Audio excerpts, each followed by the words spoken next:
L'histoire de Rachel dans la Bible, l'épouse que Jacob aimait tant, a vécu une vie pleine d'amour, mais aussi de beaucoup de souffrance. Elle était le grand amour de Jacob, pour qui il a travaillé de nombreuses années pour pouvoir se marier. Mais alors qu'il semblait qu'ils allaient enfin avoir le bonheur dont ils rêvaient tant, l'histoire a pris un tournant douloureux. Rachel, qui voulait de toutes ses forces donner un autre fils à Jacob, a dû faire face à des complications lors de l'accouchement et a tragiquement perdu la vie. Sa mort prématurée a laissé une marque profonde dans le cœur de Jacob et a soulevé de nombreuses questions. Était-ce une punition de Dieu pour quelque chose qu'il avait fait? Une malédiction qui la poursuivait? Ou simplement le résultat d'une vie déjà pleine de luttes et de sacrifices? Dans cette vidéo, nous comprendrons les détails de ce moment tragique qui a brisé le cœur de Jacob. Préparez-vous à être ému par le destin cruel de Rachel, l'épouse et la mère bien-aimée qui a vu ses rêves s'effondrer dans son dernier souffle. Rachel est un personnage très important de la Bible, et son histoire avec Jacob est pleine d'émotions. Sa rencontre est racontée dans le livre de la Genèse, mettant en lumière un amour qui semble éternel. Jacob, fuyant la colère de son frère Ésaü, quitta son pays de Canaan et se rendit en Syrie, où vivait son oncle Laban. Malgré un voyage long et épuisant, Jacob était plein d'espoir pour une nouvelle étape de sa vie. En arrivant dans la région de Padan-Aram, il trouva un puits où les bergers transportaient leurs troupeaux. C'est là qu'il vit Rachel pour la première fois, alors qu'elle s'occupait des moutons de son père. À ce moment-là, Jacob fut enchanté par la beauté et la grâce de Rachel. Jacob s'approcha du puits et, avec une grande force, déplaça la pierre qui le recouvrait, permettant ainsi aux moutons de Rachel de boire de l'eau. Cet acte de bonté et cette démonstration de force impressionnèrent Rachel, transformant ce moment en quelque chose de spécial. Jacob se présenta alors comme le fils de Rebecca, la sœur de Laban, et fut accueilli avec joie. Rachel, tout excitée, courut annoncer à son père l'arrivée de Jacob. Lorsque Laban apprit que son neveu était arrivé, il le reçut avec affection et l'accueillit dans sa maison. Jacob, déjà amoureux de Rachel, décida de l'épouser. Il fit une demande en mariage à Laban. Il travaillerait comme berger pendant 7 ans, en échange de pouvoir épouser Rachel. Laban accepta, et Jacob travailla avec dévouement et beaucoup d'amour, impatient du jour du mariage. Les 7 années passèrent vite pour Jacob, tant il aimait Rachel. Quand le délai fut écoulé, Jacob dit à Laban, « Donne-moi ma femme, car le temps est venu. » Genèse 29 et 21. Laban prépara alors un grand festin et invita tous les hommes de la région à célébrer le mariage. Mais Laban avait d'autres projets en tête. La nuit du mariage, il trompa Jacob en remplaçant Rachel par sa fille aînée, Léa. Comme le visage de Léa était couvert d'un voile et que l'obscurité de la nuit contribuait à cacher la tromperie, Jacob ne se rendit compte du changement que le lendemain matin, lorsqu'il vit qu'il avait épousé Léa et non Rachel. Furieux, Jacob alla affronter Laban, qui lui expliqua que, dans sa culture, la fille aînée devait se marier en premier. Malgré tout, Laban proposa une solution. Jacob pourrait aussi épouser Rachel, à condition d'accepter de travailler encore 7 ans. Malgré la grande déception, l'amour de Jacob pour Rachel était si fort qu'il accepta la proposition, et après une semaine de célébration avec Léa, il épousa finalement Rachel. Après cette année de travail, Jacob se maria avec Rachel, mais resta également le mari de Léa. La vie de famille entre les deux sœurs fut marquée par une rivalité constante. Bien que Jacob aimait profondément Rachel, c'est Léa qui lui donna des enfants. Léa a eu 7 enfants avec Jacob, dont 6 garçons et une femme, Ruben, Siméon, Lévi, Juda, Isaacar, Sabulon et Dina. À chaque naissance, elle espérait gagner davantage l'amour de Jacob, mais il préférait toujours Rachel. Rachel, de son côté, était très triste de ne pas pouvoir tomber enceinte et se sentait inférieure à Léa, qui avait déjà des enfants. Désespérée, elle dit à Jacob, « J'ai besoin d'enfants, sinon je ne pourrai pas le supporter. » Jacob, frustré, lui rappela que seul Dieu peut contrôler la fertilité. Pour essayer d'avoir ses propres enfants et de vaincre sa sœur, Rachel suivit une pratique courante de l'époque. Elle donna sa servante, Vila, à Jacob, et elle eut 2 enfants, Dan et Nephtali, au nom de Rachel. Ne voulant pas être abandonnée, Léa fit de même, en donnant sa servante, Ilpa, à Jacob, qui eut également 2 enfants avec elle, Gad et Azer. Toujours désireuse de tomber enceinte, Rachel a essayé certaines techniques populaires de l'époque, comme l'utilisation de mandragore, une plante qui dans l'Antiquité était considérée comme capable d'augmenter la fertilité. Les mandragores étaient également considérés comme aphrodisiaques et pouvaient aider les femmes ayant des difficultés à concevoir. Un jour, Ruben, le fils aîné de Léa, a trouvé des mandragores dans le champ et les a ramenés à la maison. Quand Rachel les vit, elle demanda à Léa de lui en donner, espérant que cela l'aiderait à avoir un enfant.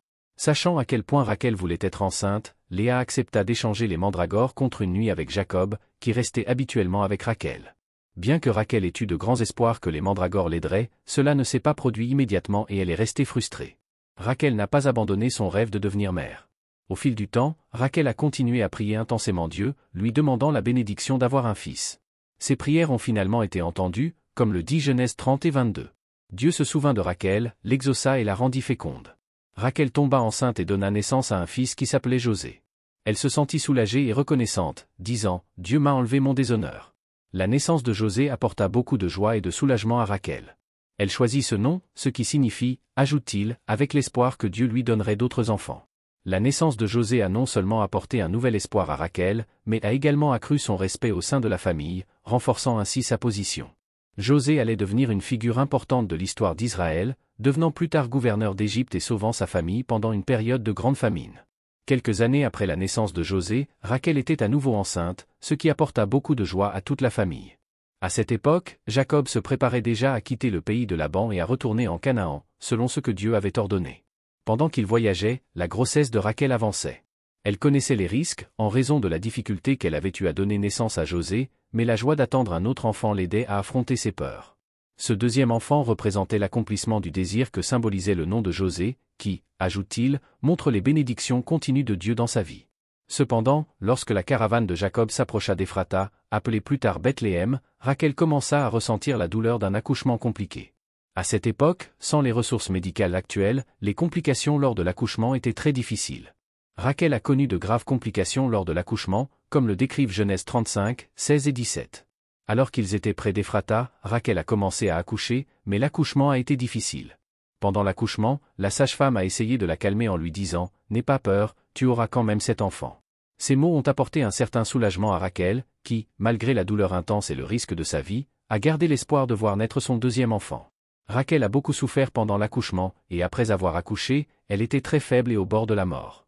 Avec ses dernières forces, elle a donné au bébé le nom de Benoni, qui signifie fils de ma douleur, exprimant combien elle a souffert pour mettre l'enfant au monde. La naissance de Benoni fut un moment de retrouvailles, la joie d'une nouvelle vie mêlée à la tristesse de la perte imminente de sa mère. Jacob, profondément affecté par la situation, décida de changer le nom de l'enfant en Benjamin, qui signifie fils de la main droite, ou fils du bonheur. Ce nouveau nom montrait non seulement le grand amour de Jacob pour Rachel, mais transformait aussi le triste souvenir de sa naissance en quelque chose de plus positif. Le nom Benjamin reflétait aussi l'importance et l'honneur qu'il aurait au sein de la famille, en tant que dernier fils de Jacob et Rachel. Dans le livre de la Genèse 35, 18, il y a un passage émouvant. Lorsque Rachel était mourante, elle a appelé son fils Benoni, ce qui signifie fils de ma douleur. Mais Jacob décide de changer son nom en Benjamin, qui signifie fils de la main droite, ou fils du bonheur. Benjamin devient le chef de l'une des 12 tribus d'Israël, la tribu de Benjamin, qui a joué un rôle important dans l'histoire du peuple israélite. Parmi ses descendants se trouve Saül, le premier roi d'Israël, dont l'élection comme roi marque la transition d'Israël d'un groupe de tribus à une monarchie. Un autre descendant célèbre de la tribu de Benjamin fut l'apôtre Paul, également appelé Saul de Tarse, qui dans ses lettres s'identifia comme un Israélite de la tribu de Benjamin, comme mentionné dans Romains 11 et 1. La mort de Rachel fut un moment très triste pour Jacob et toute sa famille. Très affecté par la mort de Rachel, Jacob l'enterra sur la route d'Éphrata, aujourd'hui connue sous le nom de Bethléem. Pour lui rendre hommage, il construisit un monument sur sa tombe, symbolisant son amour éternel et veillant à ce que la mémoire de Rachel soit préservée. Dans le livre de la Genèse, chapitre 35, versets 19 et 20, il est écrit « Rachel mourut et fut enterrée sur la route d'Éphrata, qui est Bethléem. Jacob érigea une colonne sur sa tombe, qui est connue jusqu'à ce jour. » Ce monument est devenu un symbole durable de l'amour de Jacob pour Rachel, gardant sa mémoire vivante pour les générations futures. La cause de la mort de Rachel reste toutefois entourée de mystères. Certains théologiens et érudits proposent plusieurs théories basées sur des événements de sa vie. L'une de ces théories est que Jacob aurait pu maudire Rachel sans le savoir, ce qui aurait conduit à sa mort prématurée. Ceci est lié à un épisode dans lequel Rachel a secrètement pris les idoles de son père, Laban, lorsque Jacob a décidé de quitter sa maison. Laban s'est rendu compte que ses idoles avaient disparu et s'est lancé à la poursuite de Jacob et de sa famille. Lorsqu'il l'a confronté sans savoir que Rachel avait pris les idoles, Jacob a déclaré « Quiconque est avec tes dieux ne survivra pas ». Genèse, chapitre 31, verset 32. Certains pensent que ces paroles sont devenues une malédiction qui s'est accomplie avec la mort de Rachel. Bien que la Bible n'établisse pas de lien direct entre la malédiction de Jacob et la mort de Rachel, certaines interprétations suggèrent que les paroles de Jacob auraient pu avoir un effet prophétique ou mystique entraînant la mort de Rachel. Cette idée est controversée, car elle implique de croire que des paroles prononcées sans intention peuvent avoir un effet fatal.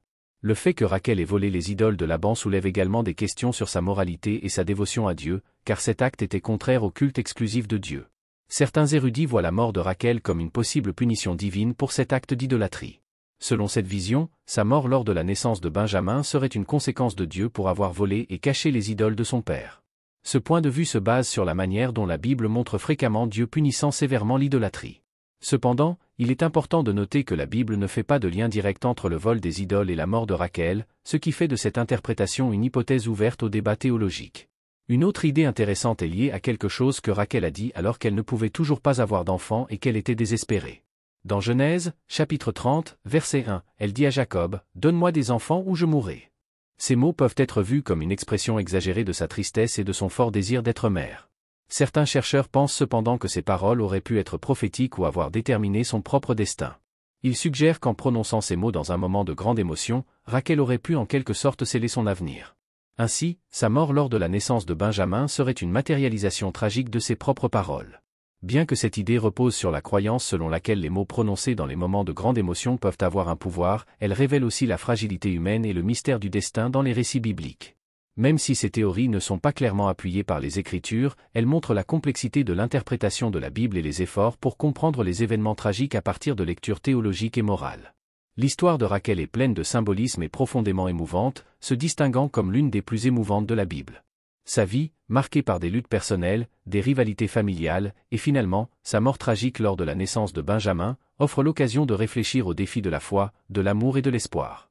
La naissance de Benjamin, qui a coûté la vie à Rachel, n'est pas seulement un événement historique, mais un mythe plein de contrastes profonds. La joie d'une nouvelle vie et la douleur de la perte. Ce moment révèle comment les bénédictions et les difficultés vont de pair dans le cheminement humain. Rachel, l'épouse bien-aimée de Jacob, a dû faire face à d'énormes défis tout au long de sa vie.